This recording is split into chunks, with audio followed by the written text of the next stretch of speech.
covered patents, and I'm sorry that some of you weren't here when, if I'd known when the midterms was scheduled, I might have scheduled things a little bit differently, but we had our Rube Goldberg device in here last week, and we were putting together a provisional and non-provisional patent application. It's time, though, with the number of weeks that we have together, to move on to the other two components of intellectual property. And then I think the last series of lectures I'm going to present to you folks, unless you have some other material you'd like me to cover, will involve employment contracts and being an expert witness. Because I think one of these days all of you are going to end up being expert witnesses. But before we get there, I'd like to finish, if we could, intellectual property. And that means, other than patents, we have copyrights and trademarks to cover. So I wanted to cover copyright today and tomorrow, and then turn to trademarks and finish up intellectual property next week. Anyhow, copyright is the other form of intellectual property protection that's provided by the laws of the United States, which pertains to works of authorship. This includes literary, dramatic, musical, architectural, catographic, choreographic, pantomimic, I think I pronounced that correctly, pictorial, graphic, sculptural, and audiovisual creations. Anything that goes down on a piece of paper, anything that goes down on film or can be expressed digitally, anything that is recorded in any of those means actually, I think, comprises that which can be subject to copyright protection. And copyright literally means, the word copyright really means the right to copy. The term has come to mean that body of exclusive rights granted by law to authors for protection of their work. You know that little C that you see sometimes at the beginning or the end of a book, or maybe at the beginning of a PowerPoint presentation prepared by some overworked, underappreciated adjunct teacher at MIT. That little symbol there is the international symbol for copyright, and it's a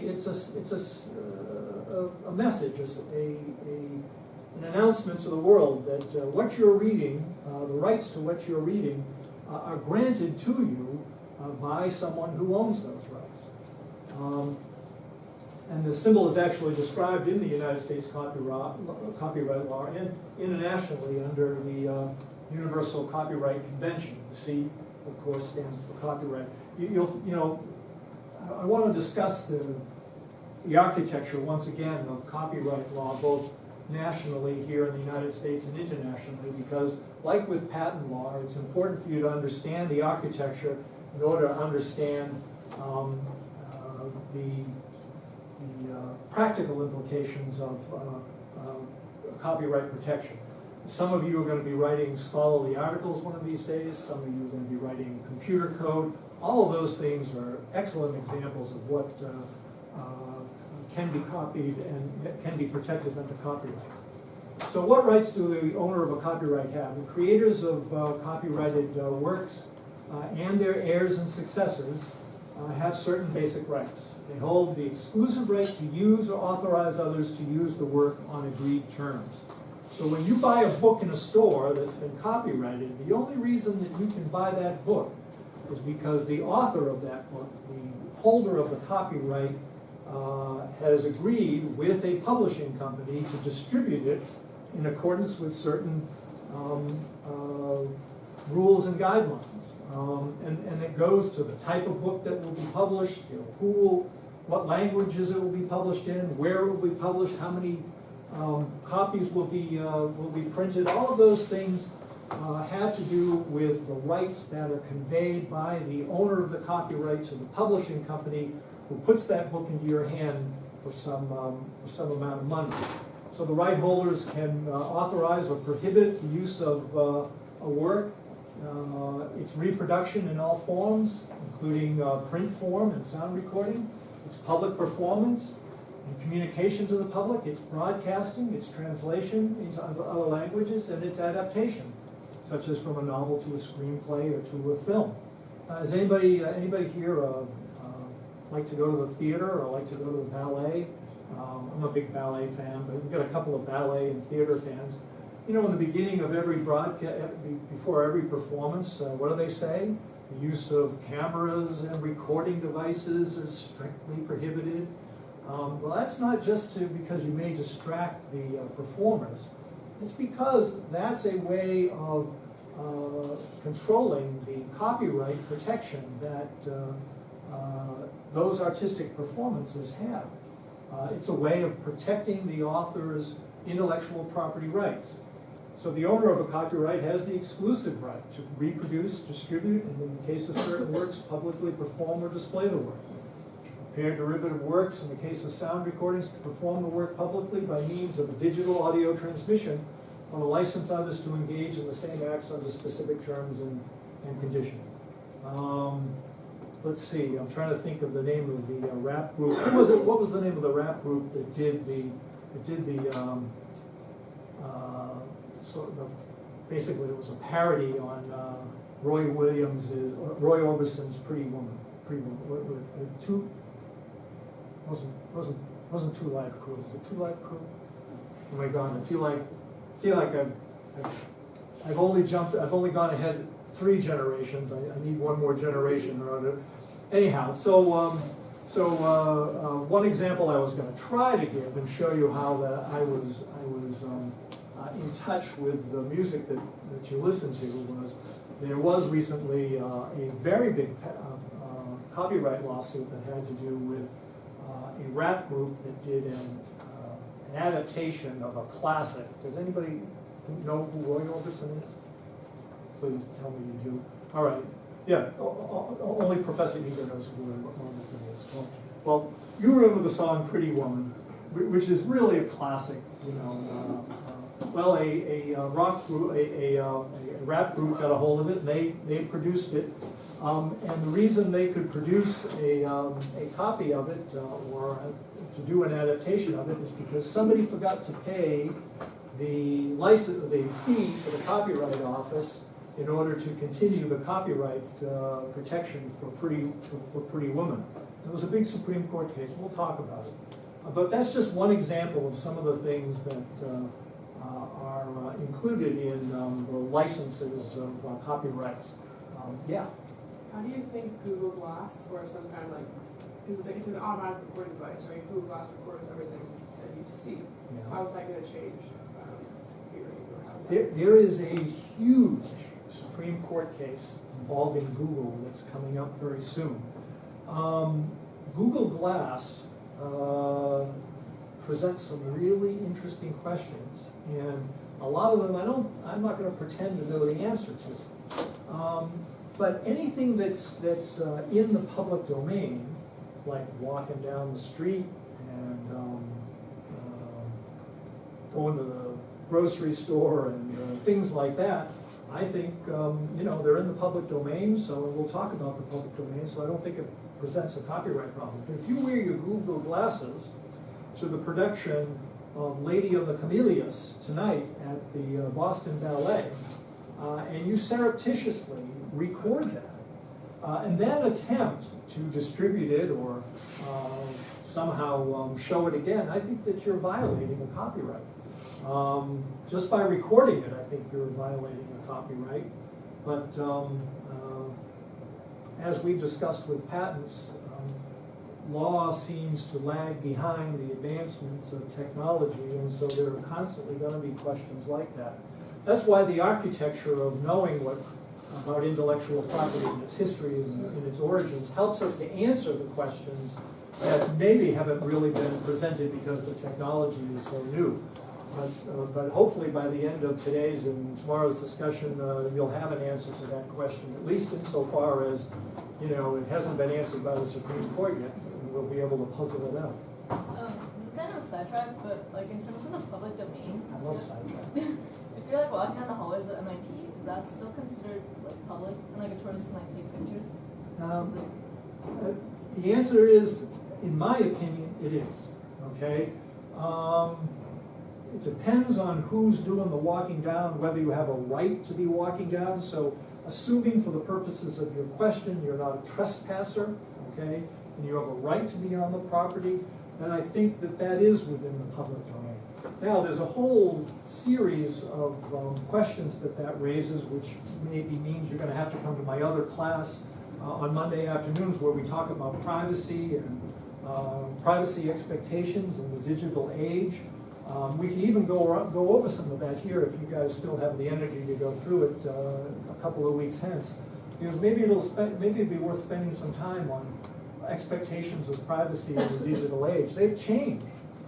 Everybody knows that these devices are out there, and everybody knows that, well, I don't know, I don't think you can walk down a street in Boston. Certainly you can't walk down a street in London without being videotaped. It's just not possible. I don't care what alley or space you try to crawl into. In London, you're going to be videotaped. You're being watched.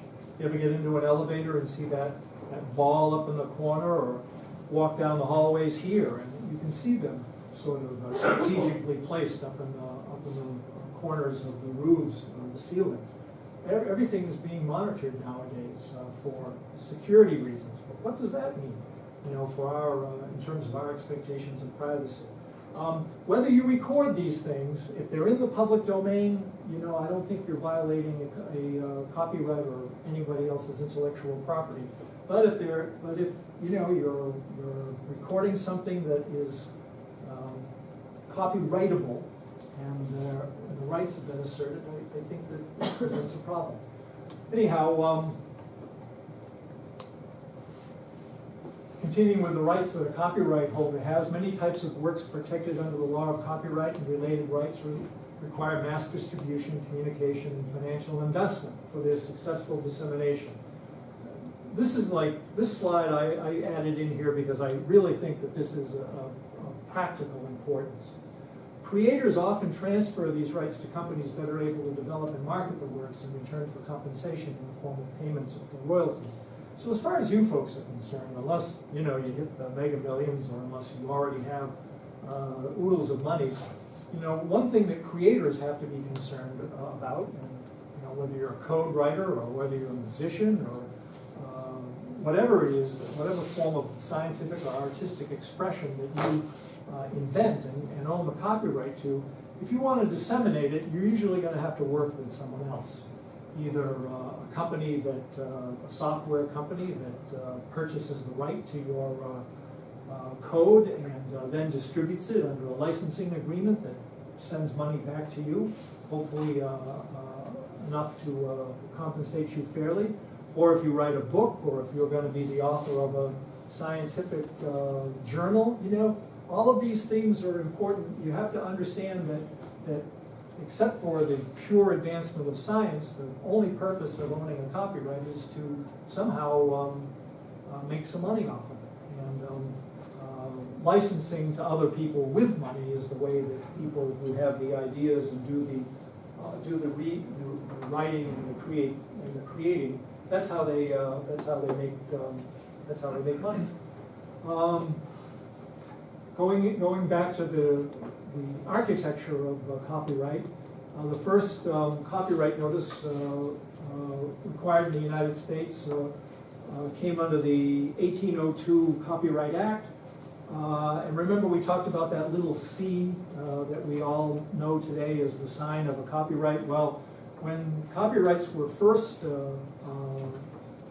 protected, what you had to write on them is this phrase: entered according to Act of Congress in the year by the name of the author, in the office of the Librarian of Congress at Washington.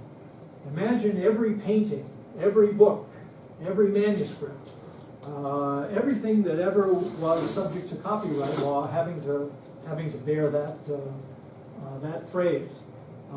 That has since, of course, been shortened substantially. This notice, though, had to appear on the copyrighted work itself, but in the case of work of fine arts, such as a painting, it could instead be inscribed on the face of the substance on which the work of art shall be mounted. In other words, the frame. Yeah.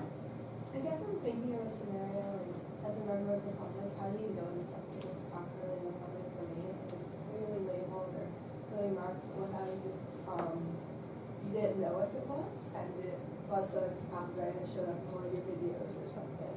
You're still just gonna ask for royalties the same way? Well, it depends. First of all, the practical answer to that, well, I'll give you an example. I do a lecture on the physics of cycling. And one of the things that I stole off of Google Images is this image of Albert Einstein on a bicycle. I thought nothing expressed the concept of the physics of science other than more than a picture of Albert Einstein on a bicycle. Okay? The Albert Einstein Trust, the family of Albert Einstein, is very aggressive when it comes to protecting his images. Albert Einstein's photographs, the use of his name, the uses of his work, are all protected by a trust that owns the copyright to all of his images and so forth. If you're involved in certain forms of use, there are protections for it. It's called fair use, and we'll get into it tomorrow. But the concept of fair use is that under certain circumstances, all of us can use copyrighted materials. One example would be in an educational presentation. Okay, so hopefully the Albert Einstein Family Trust won't come after me for using this image, which is owned by the family, because I'm using it for purposes of education. I'm not trying to publish a book and make a lot of money off of it. If I were to write a book, you know, the unknown history of Albert Einstein, and use one of the images of that is owned by the Einstein Trust, you can bet I get a letter from the lawyers for the Albert Einstein Family Trust saying, hey Steve, we want you to cease and desist. That's an example of using it for profit. It's not an example of fair use. So I'd be infringing on that mark if I attempted to commercially exploit it. But where I'm using it for an educational purpose, or let's say I got a show at night on Comedy Central, making fun of science, and I use the image of Albert Einstein on that show, that also would be considered fair use, even though I'm commercially exploiting it. If it's in the form of a parody or you know, making fun of it or making a political comment on it, even though it's subject to copyright protection, you can use it. So there are exceptions to it. For the most part, the blatant commercial exploitation of something else, somebody's copyright rights, is an infringement. If you engage in fair use, it's not. And in order to know, you can go online and look up, and you can find out whether it's copyrighted. But usually it should have that little C, that should tell you. Yeah. So I remember reading an article maybe 6 months ago that European courts are starting to hold that photographs of some European like tourist locations are protected as like protected works of art. Yep. Is there a nuanced difference in the European copyright protection Yes. than the American copyright protection that allows that? I wouldn't call it a nuanced difference. I would consider it a really significant difference. And to my knowledge, those have not been challenged yet. I think that there's going to be a fight about that, but it depends on the use. You know, can I, as a tourist, go in there and take a snapshot of the Eiffel Tower and come back and show it to all of my friends, or invite you all over to my house and make you sit through the slides of my hideously tedious vacation? Yes. But if I take a picture of the Eiffel Tower and want to commercially exploit it by writing, I don't know, a travel book, I don't know if I'm going to try to publish it in France, whether I'm going to run into trouble there. That's a very good question, one that, as far as I know, has not been litigated yet. You know, you can use a sliding scale if you know the Mona Lisa, you know, things like that. Obviously something that is a little easier to determine, but I am not aware of them having settled that issue yet. But it isn't something you could do here. I think that the Statue of Liberty, to use an example, I think it's out there. It's in the public domain. We'll discuss the public domain in some detail. So anyhow, the artistic community got up in arms because they were tired of putting that long phrase on their paintings or on the mat surrounding their paintings. And so they eventually amended the Copyright Act in 1874 to allow a much shorter notice, copyright 18 by whoever. And the copyright symbol was finally introduced in the United States Copyright Act in 1909. I want to just say something briefly about the Copyright Act of 1909, because it really was an important step forward that a lot of the present-day architecture of copyright law is derived from. It was a rewrite of all copyright law up until that point. As originally proposed, the bill required putting the word copyright or sanctioned abbreviation on the work of art itself. This included paintings. The artist objected to it. As a compromise, Congress invented the little C with the circle around it, so it could be used instead of the word copyright or the abbreviation COPR, but only for a limited or discrete category of copyrightable works, including works of art, but not books and periodicals. The 1909 Act was changed in 1947 with the adoption of Title 17.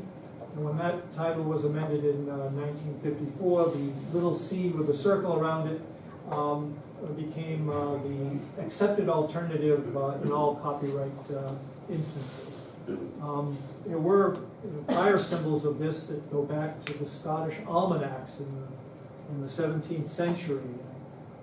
In countries party to the Berne Convention, the protection of literary and artistic works, including now in the United States, that little C is the international symbol. There are 3 or 4 international treaties, just like patents, that we all have to we have to look to in order to get equal treatment across the board. But the architecture is very similar to patents. You know, the Berne Convention, the International Copyright Act. These are treaties that the United States and other developed countries have entered into, which has provided uniformity as far as copyright protection. So you can go to any country and get the same copyright protection that you have here in the United States for your works. Likewise, anyone can come here and get the same copyright protection, regardless of whether or not they happen to be citizens. And that's important in terms of the commercial application of copyrights, because it's important to be able to expect the same treatment all over the world where you're licensing your intellectual property rights. So just for purposes of knowing the historical origins of the copyright laws, it's the same as patent laws. We go straight back to the United States Constitution. Once again, the framers thought it was so important that these commercial rights be protected that they included language in the Constitution expressly for the purposes of protecting patents and copyrights. And once again, it's Article 1, Section 8, Clause 8, they call the Copyright Clause, which we've already gone over in terms of patent. The United States copyright law is today governed by 17 United States Code, Section 101 to 810, which was enacted in 1976. So we talked about patent law previously. The United States Code also spells out everything that you need to know about copyright law, and it's contained in Title 17. You'll see that mentioned all the time when you're encountering cases or articles discussing copyright law. But it's, it's nothing to be afraid of. You don't need to go to law school or have a law degree to understand it. All you have to go is to Google and hit 17 USC 101 to 810, and it'll pop up. And literally everything you need to know about copyright law is right there. Like I said, you don't have to have a law degree to understand this stuff, or even to apply for and protect your property appropriately under the copyright law. It's one of the easiest areas of law. It's just right there to read. Like engineering.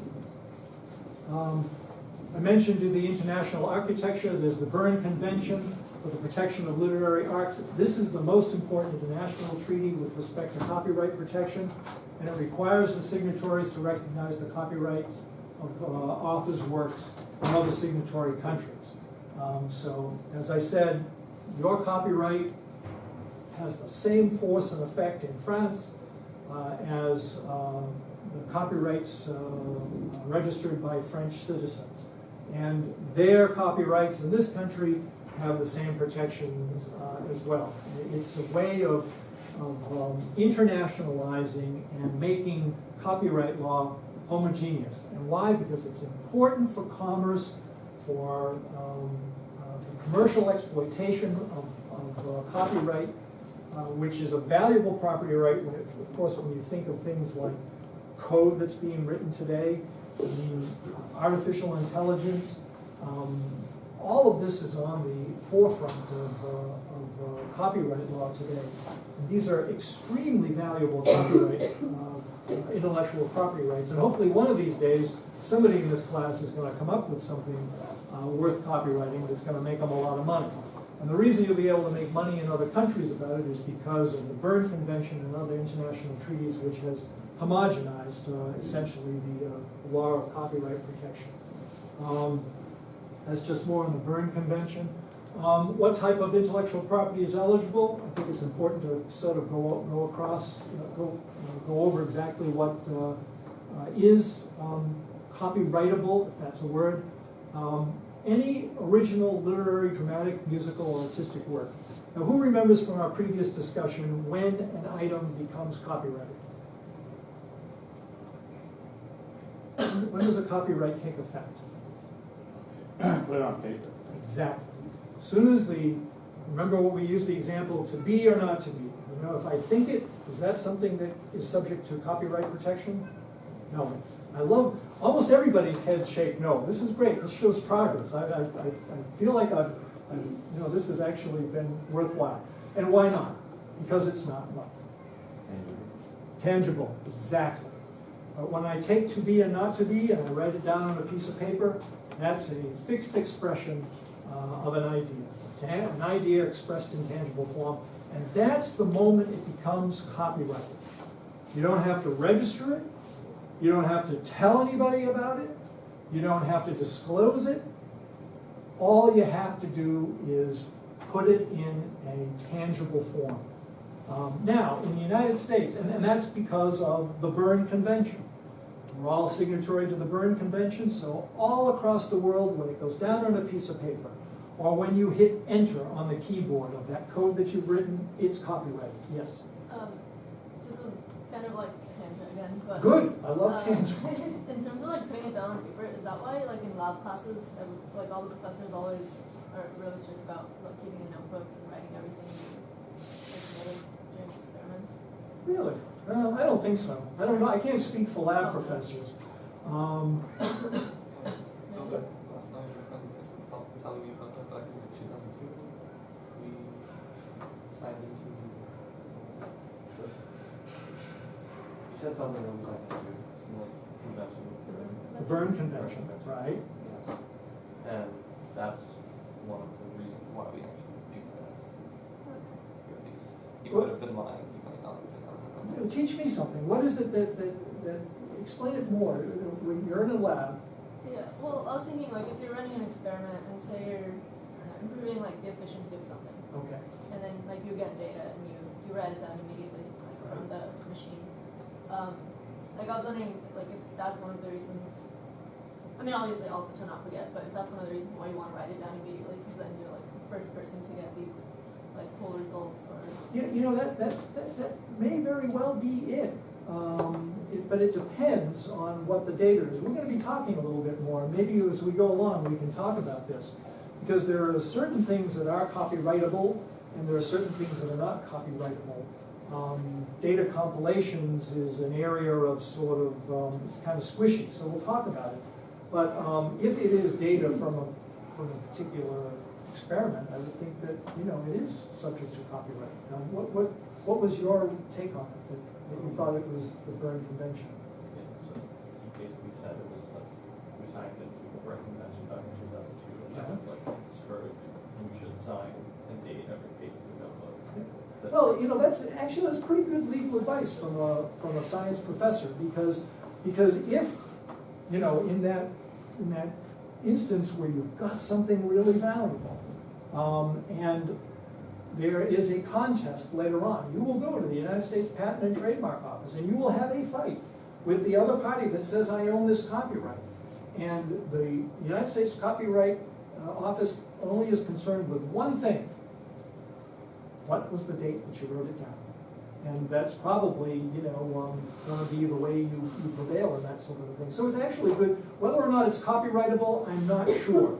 But it's darn good legal advice if it is copyrightable. Yeah. I think it's a lot of driven by patentability, and maybe more so when we were first to invent versus first to file, that played a bigger role. But my experience has always been that when you're trying to prove date of conception of the idea, you go back to the notebook that's dated, or run into it where it's for submissions to regulatory bodies, they'll come back and they'll look and see, like FDA or something like that, or European regulatory bodies. You can use your notebook that's dated and signed as a complete work that you can use to support your claim or your submission to that. Sure, and of course, before the AIA, that was much more important Yeah, with it's- respect I mean, to patentability. It was Now, much more critical a few years ago than now. but It still plays a role, but yeah, less. and it also points up an important difference between patent and copyright. You know, in order to have patent protection nowadays, you've got to file. But to have patent protection of something that is subject to copyright, you don't have to file. Registration is absolutely unnecessary. If you want to enforce the rights, then you have to go and register them. But you can write something down in 2012 and not register it until 2015. So long as you registered it by 2015, then you can enforce your rights. You can sue somebody and get damages for infringing on it. I have clients that come to me that, you know, I think I told you we did some of the Michael Jackson things, and you know, there are songs that, you know, were published in the early 2000s that were written a decade before. But what we had to do is, even though my person owned the copyright, they hadn't registered it yet, so they needed to register it before we could sue the pants off of Michael Jackson's estate. But that's a difference between copyright and trademark. Registration is essential for patent protection. Registration is not essential for copyright protection, only for enforcement. Can you enforce retrospectively, or is it only moving forward? Yeah, no, retrospectively. So I can register 20 years in the future and collect damages for the previous 20 years? Yes, you can. Yes, you can. And my clients have, as a matter of fact. That's the one difference in U.S. Copyright law from the Berne Convention. So it's one of the idiosyncrasies of U.S. copyright law. You have to have, in order to bring suit for infringement, you have to have it registered with the Copyright Office. And we'll talk about how to do that. It's the simplest thing in the whole world. It makes patents look, you know, difficult. Yes. Cyril, but in terms of like going back after people like retrospectively, would anyone do that intentionally? Like not file a patent until like they know people have been using it so they can like go back? Well, yes. Or a copyright. Well, sure. Like my clients, they thought that the songs weren't going to be commercially exploitable, but then of course they saw millions being made off of their work, which was literally copied note for note. And since they owned the copyright to it, they wanted to enforce it. And so, you know, of course, they registered it only to enable them to enforce it. But it doesn't change the fact that they own it. Think of it this way: it's like owning a house.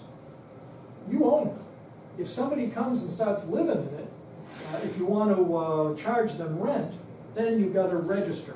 But it doesn't change the fact that you own it. The minute that you put those words, to be or not to be, on a piece of paper, bang, that's it, you own it. Okay, that's the date where your rights to that particular intellectual property begin to run.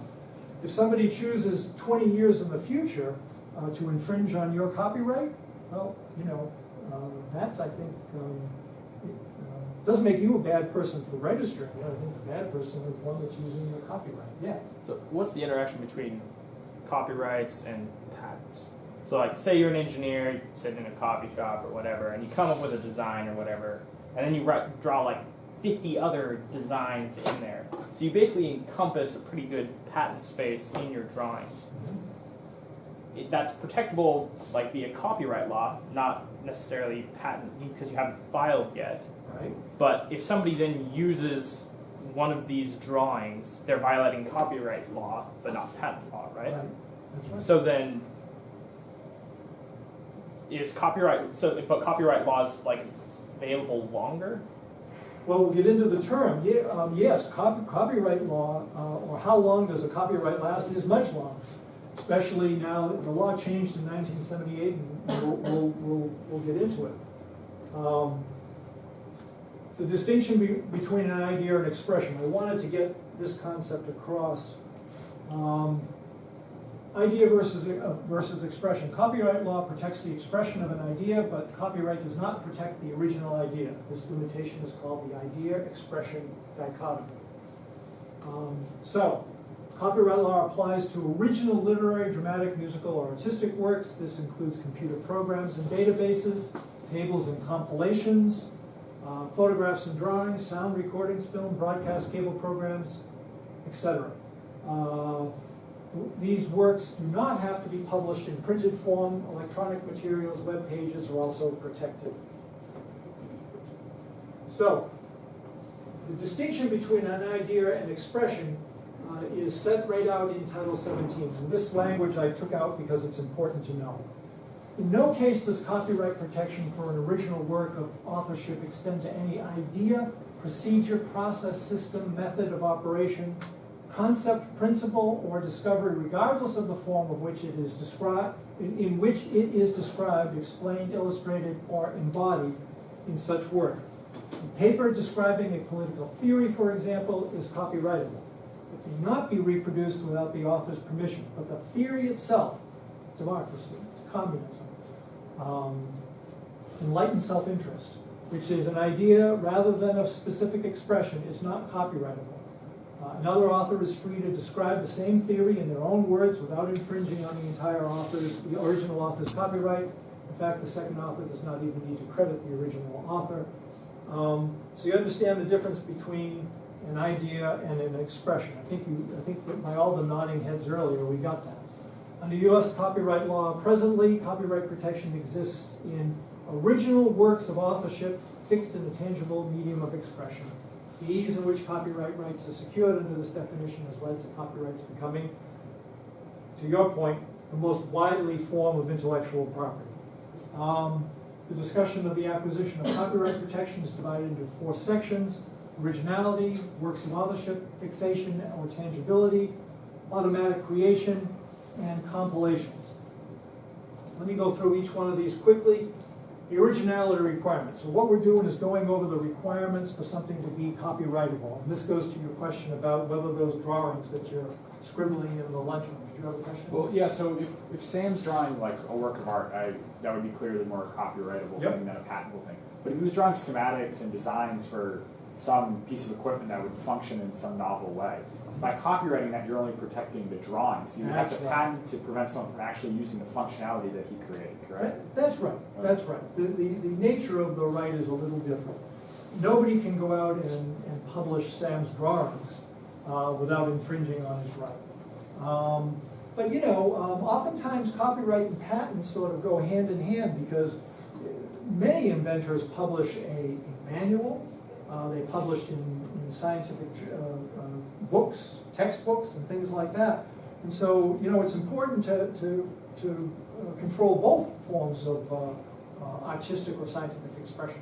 So, in that, I guess the question is like, how broad then does this copyright law extend? If I draw Murray the mouse and he wears blue pants instead of red ones, is that infringing on the Mickey Mouse? Well, don't want to pick a fight with Disney, but like, is that infringing on copyright? Because it's an original drawing, but he wears blue pants instead of red ones. He's not Mickey, he's Murray. Well, here's a good lawyer answer for you. It depends. You can't take Mickey and call him Murray. There have to be significant differences, okay? You can't cause confusion in the marketplace. But if it's a derivative work, or if it's an improvement, or if it has important distinctions, it is. You know, Walt Disney doesn't own every caricature of a mouse, you know, with a round head, big ears, and a pointy nose. You know, that idea is not copyrightable. The fixed expression is. McDonald's arches, fixed expression. Add a third bump, I think maybe you have something that is, you know, you can copyright or you can protect in some way, probably as a trademark. But it depends on the difference. You have to have daylight between the two, and quite frankly, the Supreme Court has held that even the smallest amount of creative input, the tiniest amount, just a crack of daylight, is sufficient. And I have in mind somebody that filed a book, which is basically the phone book, which had been reprinted, but they changed the order slightly and how things were arranged. So it was, in terms of creativity, a minimal amount of creativity that went into this compilation, but the compilation was slightly changed, and that was copyrightable. So the amount of artistic expression that needs to go into it only has to be a very minimal amount. I'm not sure changing the colors of the breeches would make much difference, because I think maybe Mickey and Minnie wear different colored breeches all the time. But if you were to change something else that's significant about them, that may be enough. The work cannot be a mere mechanical reproduction of a previous work, nor can the work consist of only a few short words or a short phrase. In addition, if the work is a compilation, the compilation must involve some originality beyond mere alphabetic sorting of available works, and we'll talk more about that. Beyond that, almost any work that is created by an author will meet the originality requirement. It's very broad. The works of authorship requirement. The Act uses the phrase work of authorship to describe the type of works that are protected by copyright. So, sitting in the lunchroom, drawing a mechanical device, copyrightable. The purpose of the broadly used phrase chosen by Congress was to avoid the need to rewrite the copyright every time a new medium was discovered. Imagine if we had to depend upon this Congress to come up with a new copyright law every time we figured out some new way of expressing an idea. It would never happen. This intended ambiguity allows the Copyright Act to protect a wide range of things, including the World Wide Web and multimedia, CD-ROMs, even though these things did not even exist at the time the Copyright Act was enacted. Works of authorship, in order to be considered a work of authorship, these are the things that Congress did think of. Literary works, musical works, dramatic works, pantomimes, pictorial, graphic, and sculptural works, motion pictures and other audiovisual works, sound recordings, and architectural works. Though this list is not meant to be all-inclusive, most protected works fall into one of these specified categories. These categories are broader than they initially appear to be. For example, computer programs and most compilations are registered as literary works, while maps and architectural plans are registered as pictorial, graphic, and sculptural works. Now, the fixation or tangibility requirement, this also goes to your example. For it to be protectable, it must be in a fixed or tangible medium or expression. The work is considered fixed when it is stored on some medium in which it can be perceived, reproduced, or otherwise communicatable. A piece of paper, a computer, a photograph, a painting, any of those things. Song is considered fixed when it is written down on paper. The paper is the medium. It's not necessary that the medium be such that the human eye can perceive the work. As long as it can be perceived by a machine, that includes all code. Thus, the song is also fixed the moment the author records it onto a cassette tape. You can tell how old some of this stuff is. I'm using the word cassette tape. But if I put CD, that would also be old. You know, the more things change, the more they remain the same. Everybody's going back to vinyl now. So, maybe I should just change it back to a record. Similarly, a computer program is fixed when stored on the hard drive. Courts have held that a computer program is fixed when it exists in the RAM memory of a computer. And this is true even though this fixation is temporary and will disappear once the term is computer on. Automatic creation. Copyright protection exists the moment the original work of authorship becomes fixed. We've already gone over this. The song is protected at the moment it is written down. The program is protected the moment it is saved to the disk. No other actions are required for copyright protection. There's no need to file an application for copyright protection or even to place the copyright notice on the work. These additional steps, referred to as formalities, were previously required to secure copyright protection. Under copyright law, these formalities and notice requirements are just recommended step to expand the protection provided by copyright. And of course, required if you want to enforce those rights. Now, compilations. Compilations are a special breed of copyrightable work. This kind of goes to what you were saying. They're defined under the Act as a work that is formed by the collection and assembling of pre-existing materials or data that are selected in such a way that the resulting work as a whole constitutes the original work of authorship. An example of a compilation is a collection of the most influential plays of the 18th century. Another example of a compilation is a phone book. The selected works, the selection of the plays involves enough original creative expression to be copyrightable. Therefore, the grouping of plays, even though the individual plays are not copyrightable, the grouping of them is copyrightable. All right, that's as far as I want to go today. We've got the basics down on copyright. We'll finish up tomorrow with fair use, and there's some great examples. Anybody ever go and watch, when you go home, your parents make you watch It's a Wonderful Life at Christmas time? You know that movie? Well, there's some really cool stuff about copyright and It's a Wonderful Life, Happy Birthday, a lot of the things that you're familiar with.